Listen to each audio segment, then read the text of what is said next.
Welcome to the episode 1 Brahmastra, the weapon that ended wars before they began.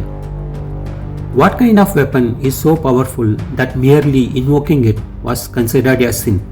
A weapon that could destroy cities, poison land, and leave generations uninhabitable. Long before the word nuclear existed, ancient Indian epics described something eerily similar. This was the Brahmastra. Origin. The Brahmastra is one of the most feared weapons described in the ancient Indian epics, particularly the Mahabharata and Ramayana.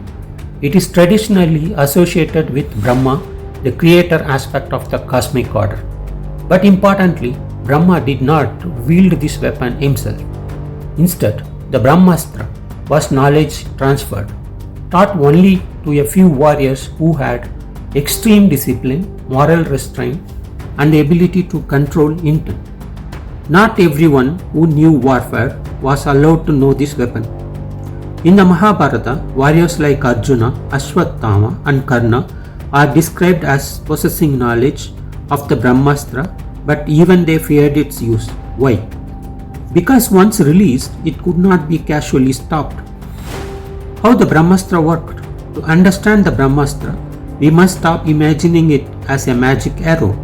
Instead, think of it as a weapon system. Activation. Mantras as command. The Brahmastra was activated using a mantra. In modern terms, this can be interpreted as a highly specific command sequence requiring mental focus, pronunciation, and intent.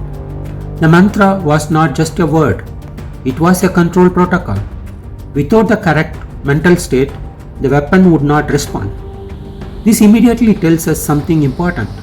The weapon was intent sensitive, not mechanically triggered. Targeting.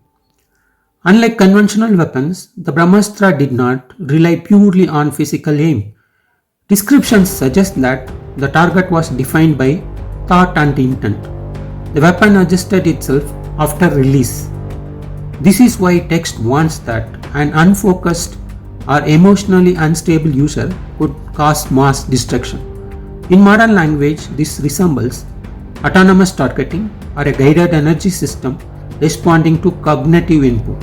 Energy release. When released, the Brahmastra is described as producing blinding light, intense heat, shock waves, and long-lasting environmental damage. Animals died, water sources were poisoned, land became barren. These descriptions are not poetic exaggerations, they are repeated warnings. The epics emphasize that even victory achieved through Brahmastra was considered a curse. Recall and neutralization.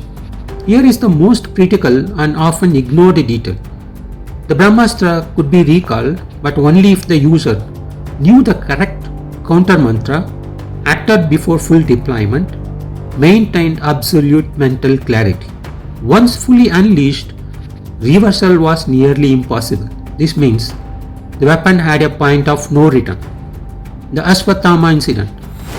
The most famous use or misuse of the Brahmastra comes near the end of the Mahabharata.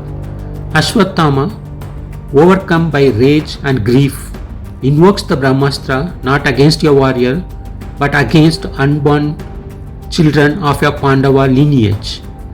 This act changes everything. Krishna immediately intervenes, warning that this weapon will destroy future generations. It will permanently damage the balance of life. Ashwatthama knows how to release the Brahmastra, but he does not know how to recall it properly. This detail is crucial. It implies that knowledge of activation was not equal to knowledge of control. Partial access was considered dangerous. Krishna forces the redirection and neutralization of the weapon, but the consequences remain. Ashwatthama is cursed, not killed. Why? Because killing him would not undo the damage already done. Modern analogy. If the Brahmastra existed today, how could we classify it? It would not be a conventional bomb, it would not be a missile, it would not even be a nuclear weapon. It would be classified as a strategic extinction level weapon with intent based authorization and irreversible environmental impact. What's striking is this: ancient texts did not glorify this weapon. They feared it. They focused more on who should not use it, when it should never be used, and the irreversible moral cost of deploying it. That alone separates mythology from fantasy. Why Brahmastra was restricted? The Brahmastra was not banned because it was powerful. It was banned because human emotion is unstable, anger overrides judgment, victory blinds consequence. These epics repeatedly state the real danger was never the weapon, it was the mind behind it. This is why teachers withheld full knowledge. This is why misuse led to a curse, not praise. This is why the constraint was valued above strength. So was the Brahmastra a real weapon or a symbolic warning encoded as a mythology? Perhaps it doesn't matter, because the message is timeless.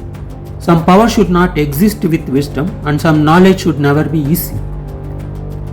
In the next episode, we explore a weapon even more terrifying, one that thinks for itself, the Brahmastra.